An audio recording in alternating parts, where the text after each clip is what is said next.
Here we'll learn the process for completing the square when the a term is something other than 1. And it's basically pretty straightforward. What we're going to do is make the a term 1. In this case, since a is 2, we're going to divide both sides of the equation by 2. Now when we divide the left by 2, we have to distribute that, so everything on the left gets divided by 2. We divide the right-hand side by 2, and then we end up with a new quadratic that has a 1 for the a term. So 1x squared plus 2x plus 12 is equal to 0. And now we do it just like we did in the previous video if you've watched that.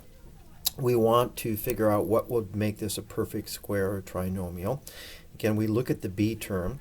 We take half of that, half of 2 is 1, and then square it. 1 squared is 1. So we really want this c term to be a positive 1. Now to make it a positive 1, we could subtract 11 from both sides, but in general, the way we solve this most of the time is to, as a first step, to simply get rid of the current c term. Or subtract, in this case, subtract it from the left-hand side. So if I subtract 12 from the left and from the right, we now have x squared plus 2x equals negative 12. And then, as the next step, we put in what we want for this c term. Again, half of b is 1, 1 squared is 1. So we want a 1 in the c term, but we can't just add 1 to the left-hand side. We also have to add it to the right-hand side. The next step then would be to factor the left-hand side, and this factors into x plus 1 times x plus 1, or a perfect square as we designed it. And then on the right-hand side, we get negative 11.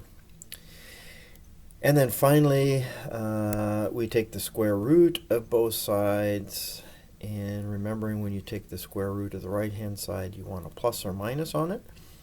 Square root of x plus 1 squared is simply x plus 1. On the right-hand side, we end up with an imaginary solution, so let's rewrite it as the square root of 11 and then I. And then finally, we want to subtract 1 from both sides, and I'm going to put the 1 in front of the plus or minus square root of 11i. So again, remember we have really two solutions here. One is negative 1 plus the square root of 11i, and the other solution is negative 1 minus the square root of 11i. You know what? We should check these solutions. Or let's check at least one of them.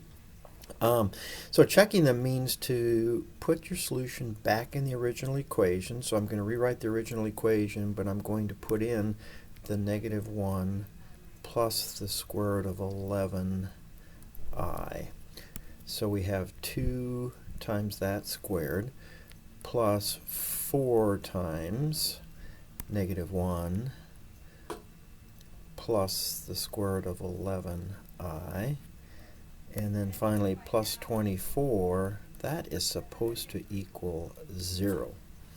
Alright, that looks pretty complicated. First thing I'm going to do is take this negative 1, let's work down below here, negative 1 plus the square root of 11i and square it.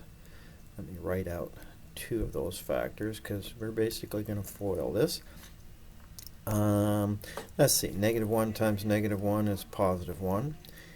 And then we'll have minus the square root of 11i.